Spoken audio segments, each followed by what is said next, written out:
सबसे पहले आप सबको मेरा प्यार भरा नमस्कार। मैं हूं आपका दोस्त पवन बिट्टू और आपका स्वागत करता हूं अपनी एक और वीडियो में। उम्मीद करता हूं आप सब अच्छे होगे और नहीं भी होगे तो हो जाओगे। और ये भी उम्मीद करता हूं आपको और वीडियो की तरह ये वीडियो भी अच्छी लगेगी। पिछले पार्ट में आपने देखा कि मैं गलत बस में चढ़ गया, जबकि मैंने बस स्टैंड पर इसकी खूब तसल्ली भी की थी कि मैं सही जगह पहुँचूँ, लेकिन लोगों ने मुझे गलत बस में चढ़ा दिया। उनकी गलती भी नहीं मानता, गलती है लैंग्वेज की।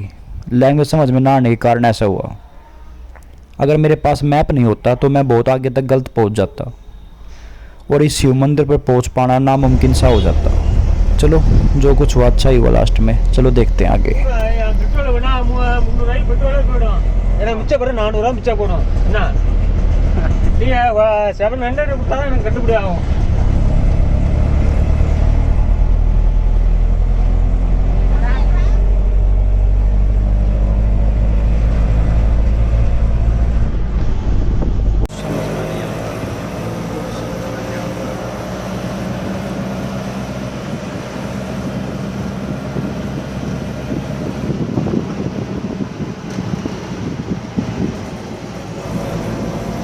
पहले ले गया ना, 300 तेल डलवाऊंगा। 600 रुपये में हुआ है 10 किलोमीटर का पूरे बाबा पे। बस में बैठ लिया लालच के चक्कर में। बस के दौड़ने की मैप ना होता था, मैप में देखना आ रहे हैं वो जी। और डायरेक्ट तो बस थी को पहले की दौड़ जाना था, फिर उड़ियो था उस मंदिर पर जाना था अपने भोले बाबा के पे। गलत पहुँचा दिया उसने। 600 रुपये में बात हुई है और 4,000 मांगे थे। मैं चल सकूँ तो मैं चल चले थे 200 जाने के 200 आने के। चलो जैसे मालिक की मर्जी। मेरे 12 बजे की ट्रेन है फिर चेन्नई की। शायद कुछ लोगों को हरियाणवी लैंग्वेज समझ में नहीं आई होगी, इसलिए मैं हिंदी में बताता हूँ। ये अपने बड़े भाई कह लो या अंकल कह लो, 700 रुपये मांग रहे थे।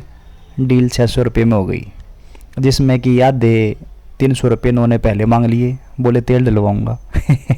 मैं कोई नहीं, ठीक है। लेकिन जब लास्ट में मुझे देने पड़ गए 800 रुपये, क्योंकि इन्होंने इंतज़ार भी किया था मंदिर में, मैं थोड़ा लेट हो गया था। चलिए अब मैं आपको भगत नंदावर की कहानी सुनाता हूँ, समय भी कट जाएगा। बहुत समय पहले की बात है। उस समय भारत में बंधुआ मजदूरी का चलन था। उन्हीं में से एक था शिव भगत नंदानर, जो पिछले जन्म में भी शिव भगत था, लेकिन उसके कुछ गलत कर्मों के कारण उसको ऐसा जन्म मिला था जिस कारण उसको दुख भोगने पड़े। जैसे बुरे कर्मों ने उसका पीछा नहीं छोड़ा, वैसे ही अच्छे कर्मों ने भी उसका साथ नहीं छोड़ा, जिस कारण उसकी भक्ति शिव के प्रति बढ़ती गई। और वो रोज़ यही सोचता कि क्या कभी मैं भी शिव मंदिर में जाकर शिव के दर्शन कर पाऊँगा, परंतु ये उसको संभव नहीं लगा और वो यही सोचकर दुखी रहने लगा। फिर एक दिन चमत्कार हुआ। रात को शिव ने उसको सपने में दर्शन दिए और मंदिर में बुलाया।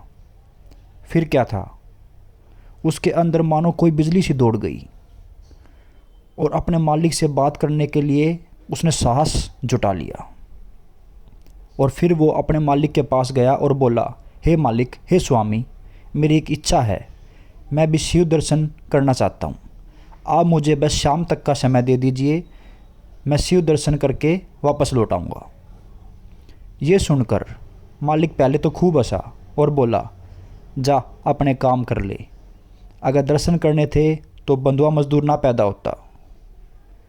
ये सुनकर वो दुखी हुआ, लेकिन वो फिर मालिक के पैरों में गिरा और बोला, हे स्वामी, बस एक बार।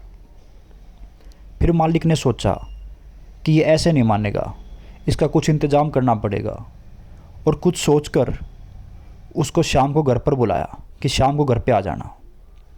शाम को जब वो घर गया तो उसके मालिक ने कुछ पहले से ही सोच रखा था और उसको बताया। उसके मालिक के पास 100 बीघा ज़मीन थी। उसका मालिक बोला, तुझे अगर मंदिर जाना है तो मैं तुझे रोकूंगा नहीं, शाम तक घर पे आ जाना, लेकिन जो हमारे पास 100 बीघा ज़मीन है पहले उसको जोत कर जाना। उसका मालिक मन मन मुस्कराया और सोचने लग गया, ये काम उससे कभी पूरा नहीं होगा और ना ही आगे वो जिद करेगा। नंदावर भगत खुशी के मारे उछल पड़ा और बोला, ठीक है मालिक। और वो खेत की तरफ चल पड़ा और वो अपने काम में लग गया। जब पूरा दिन मेहनत करने के बाद जब वो थक गया, जब उसने देखा कि अभी तक वो सिर्फ 5 बीघा ही ज़मीन जोत पाया है, ये देखकर वो हैरान हो गया। उसने सोचा, ऐसे तो मैं कभी दर्शन नहीं कर पाऊंगा। और ये देखकर वो रोता हुआ घर आ गया और सो गया। जब वो सुबह उठा तो कोई दरवाज़ा खटखटा रहा था। उसने जब दरवाज़ा खोला तो वो हैरान हो गया। उसने कमरे के बाहर लोगों की भीड़ जमा देखी, जिसमें सबसे आगे उसका मालिक, वो चौधरी जमींदार खड़ा था। और वो भगत नंदावर के पैरों में गिर गया और बोला, मुझे माफ़ कर दीजिए भगत नंदावर। नंदावर बोला, मालिक ऐसा ना कीजिए, क्या हुआ मुझे बताइए।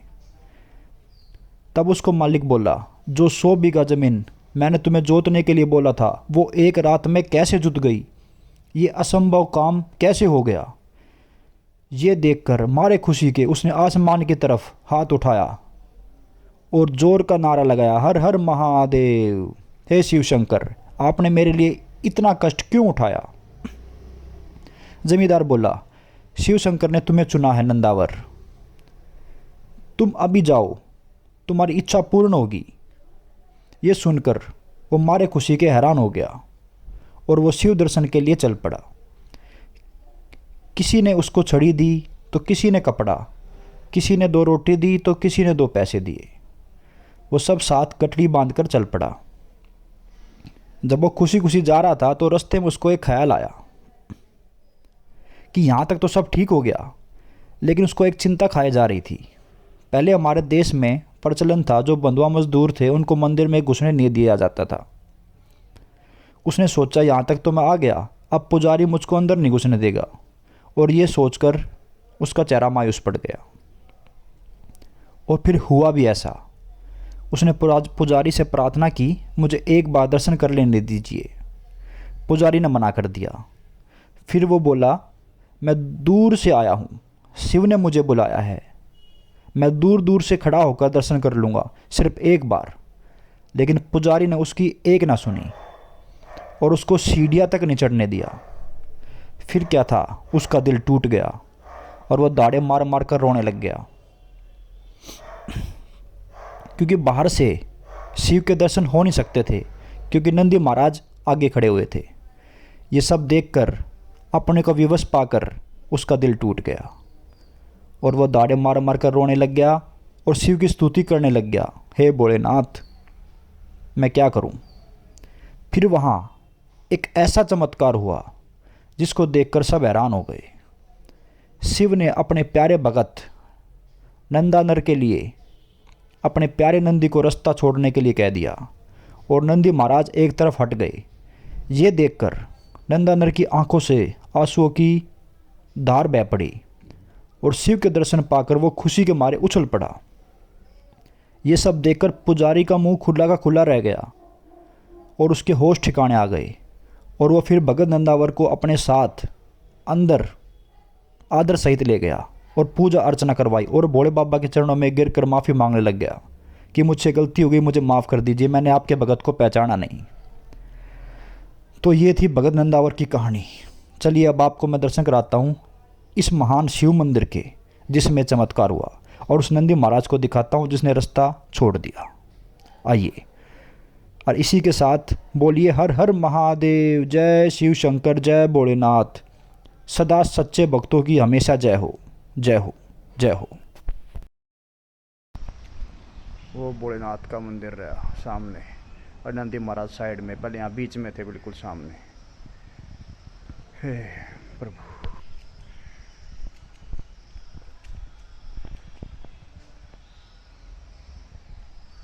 ओ माय गॉड। वो देखते हैं जल चढ़ने देंगे नहीं चढ़ने देंगे, क्या करेंगे, कुछ ना कुछ तो करेंगे ही। जय हो भोलेनाथ, हर हर महादेव, जय Shiv Shankar. Oh my God.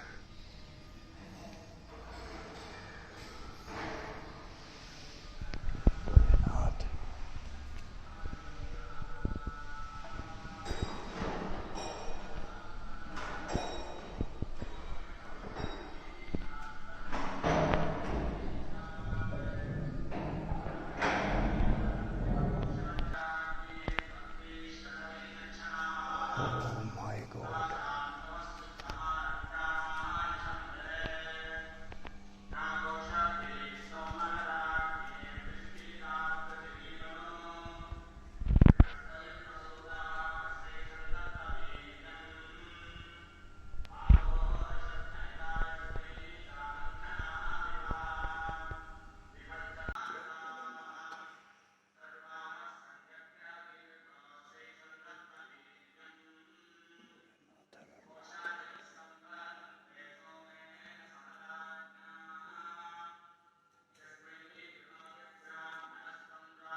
हजारों साल पुराना।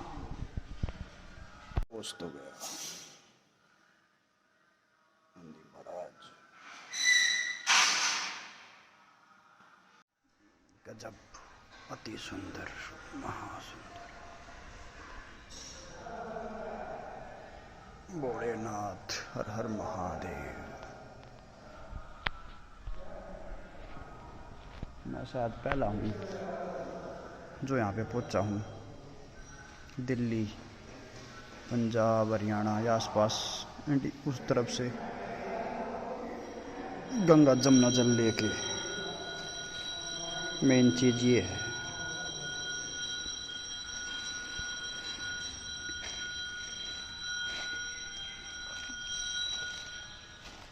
गंगा जमुना जल।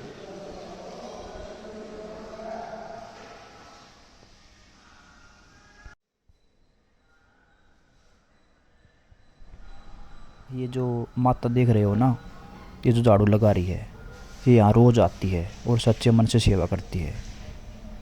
मैंने अपनी आंखों से देखा, मेरे आगे रोने लग गई, आंखों में आंसू ले आई, मेरा मन पिघल गया। बोली मेरे को ये पुजारी लोग पैसे नहीं देते। फिर मैंने इनको 500 का नोट दिया। जो भी मैंने कंजूसी करी थी ना ऑटो वाले के साथ, वो सब निकल गई मेरी। 500 माता लेगी, दादी आंटी क्या है ये, 500 पुजारी ले गया और 300 से 500 रुपये वेटिंग के ऑटो वाले ने ले लिए। हालांकि मैं आंटी इनको मैं कह के आया था मन मन में, इनको नहीं बोला, ये मेरी भाषा नहीं समझते कि आगे मैं कभी आऊँगा ना, मेरा कभी अच्छा ब्योत हो जाएगा तो मैं तेरी ज़रूर मदद करूँगा।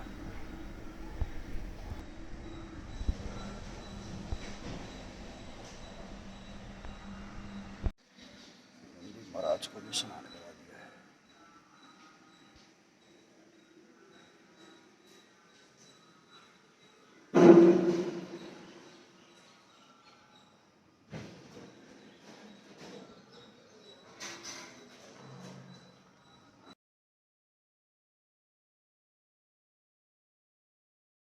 करी थी ना, इस नंदी ने करी थी। जो दिखाते हैं ना उस नंदी ने मूवमेंट नहीं करी, इस नंदी ने मूवमेंट करी थी। ये नंदी थे पहले।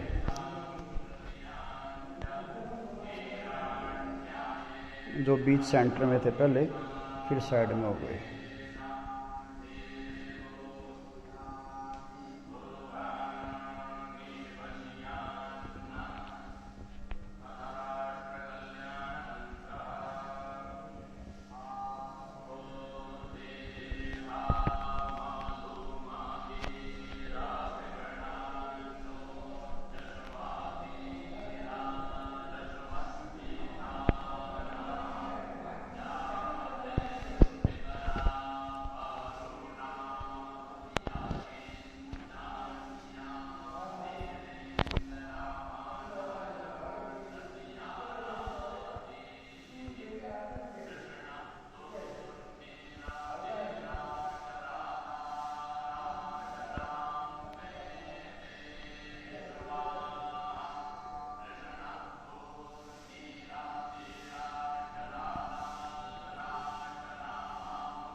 फिर नंदी ने मूवमेंट करी थी।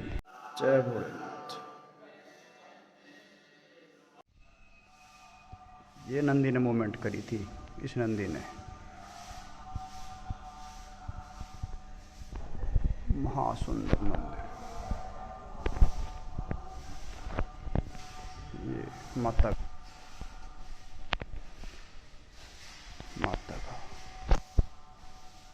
पार्वती माता का मंदिर।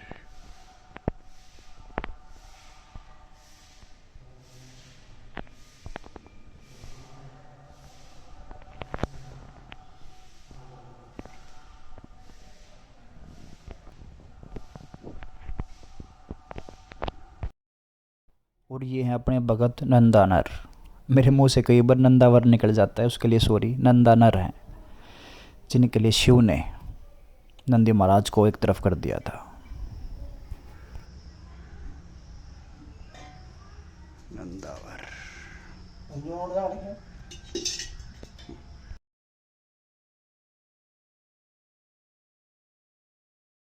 नंदावर भगत। परम भगत नंदावर।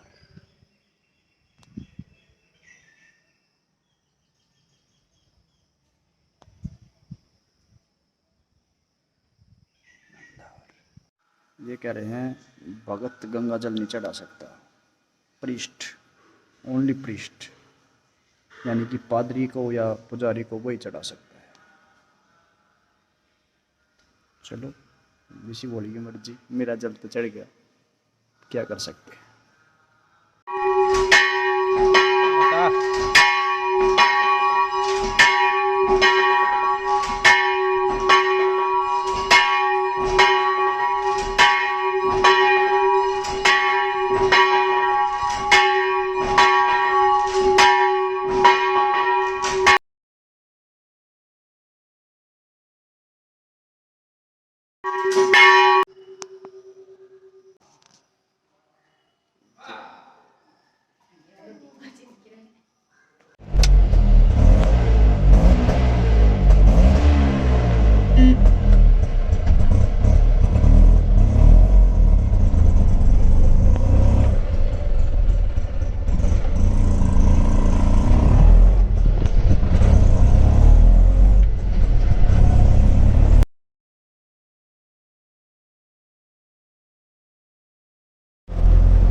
रूम खाली कर दिया है, अब चलते हैं।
வேர்க்குது.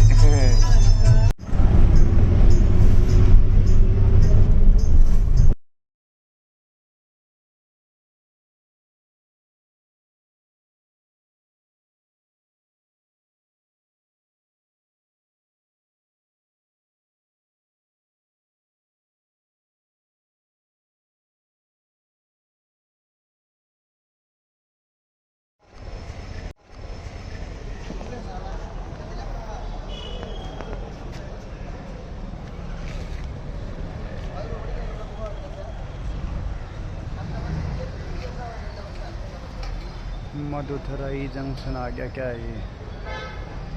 चलते हैं वाइट ट्रेन के।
அழகான பொன்னரையாக வாங்கின ஏஆர்சி ஸ்ரீ காமாட்சி நகை மாளிகைக்கு வருகிறார்கள்.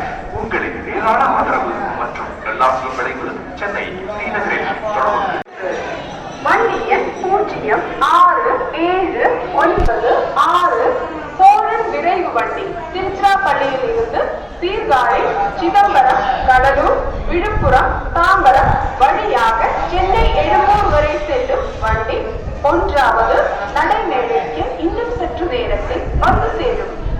யாத்திரையா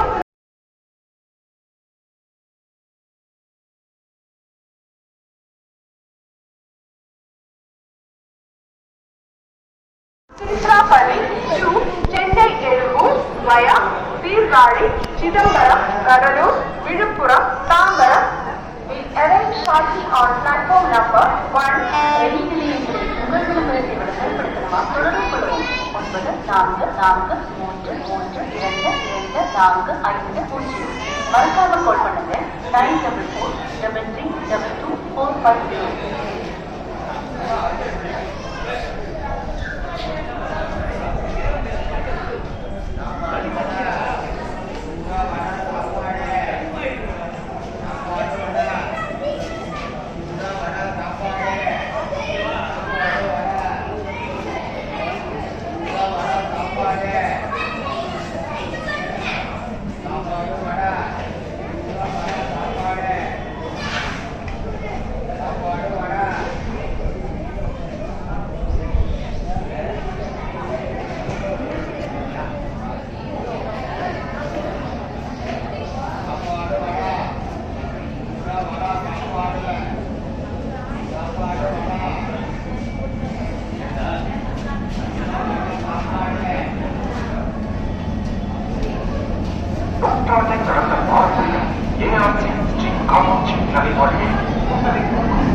यात्रा में गाड़ी संख्या पूर्वक जाने वाली चौरस एक्सप्रेस प्लेटफॉर्म क्रमांक 1 पर आ चुकी है।